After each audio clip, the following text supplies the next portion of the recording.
Okay. Good morning, everyone. And first of all, I want to thank the organizers for having me here. I will start telling a story. So, okay, this is on, and it goes like this. Who knows what this painting is about? Any guess? Okay. This is Rome, 15 March 44 before Christ, the day that Julius Caesar was murdered. From that day, from that moment, a power struggle started in Rome. And so, like two contenders, one was Mark Antony. It was like a respected general and one of the closest friends of Julius Caesar.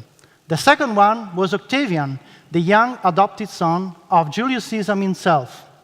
What followed was an extraordinary disinformation campaign that used rhetoric, poetry, and sharp slogans pressed on coins that resemble, that can be seen as the, sorry, I just have to go on, that can be seen as the first Twitter storm in history, 2,000 years before Twitter was even invented.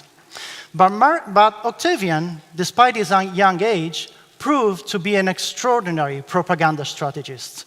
He depicted his opponent as a violent soldier, a womanizer, a drunkard, a perverted sexual addict, and he also claimed to have stolen the will and testaments of Mark Antony and proceeded to read it to the Senate.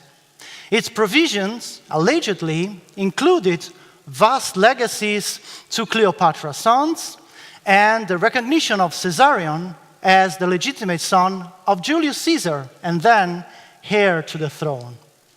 Octavian was so keen in exploiting the prejudice against ancient Egypt that was present in Roman society, and he targeted specifically those people who fear that the luxuries of ancient Egypt could become a threat to the mos maiorum.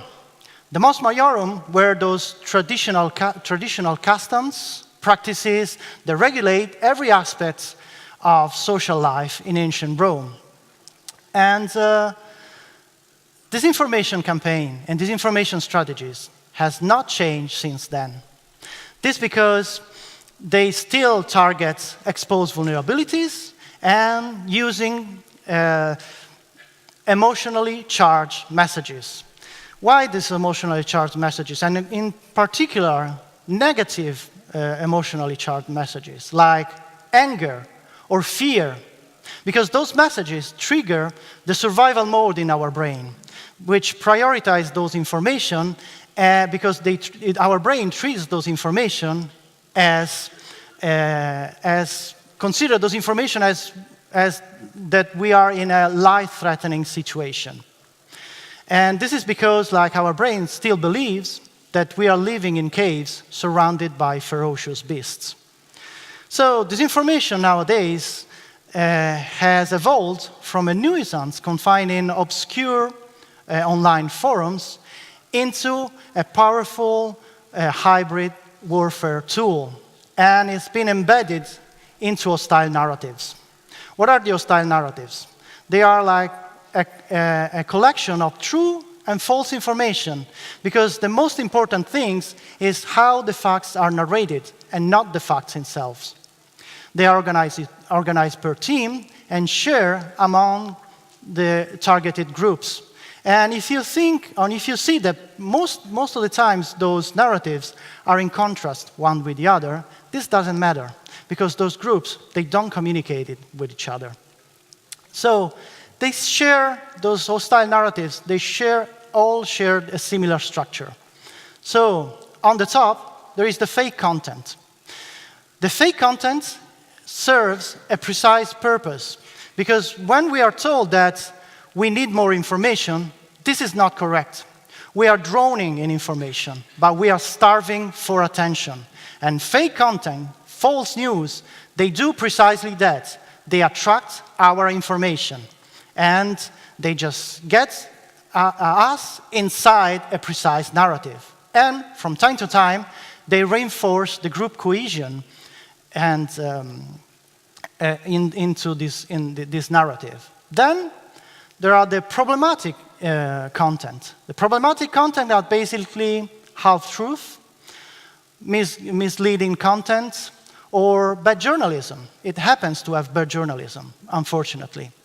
But also malicious op-eds that basically deliver false information disguised as an expression of freedom of speech. And then, on the ground base, is factual information. It may seem strange to see factual information or true information in this system, but the true information is vital. Because as writer and philosopher Umberto Eco used to say, if you want to build a credible, fabricated or false document, you have to ground it into true information.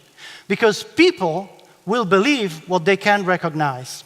So factual information is used to give credibility to the whole hostile narrative and is also used to attack critics and fact-checkers. So those hostile narratives are embedded, and this is like what we are facing now. And through the centuries, disinformation strategists use or thrived with technological advances. This happened after the invention of the movable type that facilitated the 30 Years' War, the Inquisition, and also the persecution of women accused of witchcraft. This happens with the invention of radio, and this happens with the invention of television. Nowadays, disinformation exploits online platform algorithms. Those algorithms were designed for viral advertising and user engagement. That means they were designed to sell you stuff and to keep your eyes glued on the screen, scrolling and scrolling. So they use those algorithms, they exploit those algorithms to identify and target vulnerable groups and deliver them messages. And those messages are threatening of are a danger of our democratic values, or our individual rights, but not only. They also push citizens' acceptance of authoritarian ideas to an alarming level. So, what can we do? Are we still on time? I have to say yes, we are still on time. So what can we do is that on an individual level, we can, every time we see something that triggers an emotional response of anger and fear, we should stop and start thinking, why I'm having an emotional response? Why I'm reacting this way by reading this content or just watching this video? And by doing this introspection, we will discover our inner vulnerabilities. And we will discover and will unveil how the person that just wrote or produced that content is trying to manipulate us, and manipulate us through an emotional response targeting our vulnerabilities. The second thing that we can do as civil society or activists is to deconstruct hostile narratives. How can we do that? We start from fake stories. Because, as I said before, fake stories are meant to attract attention, so they are easily spotted. But we don't stop there. Because while we are caring only about disinformation or only about if a content is true or not, the hostile narrative still works and the message is being still delivered. But what we can do is that we deconstruct the hostile narrative, the whole structure that I showed you before. And so we know who are the target groups, what vulnerabilities they are targeting, and then what we can do is just to raise awareness. To raise awareness, to be aware that we have been targeted of an attack, of an hostile attack, and this hostile attack is conceived in a military fashion. So we raise awareness to those groups that are currently subjects targeted from a hostile narrative, or that they will be targeted with a hostile narrative.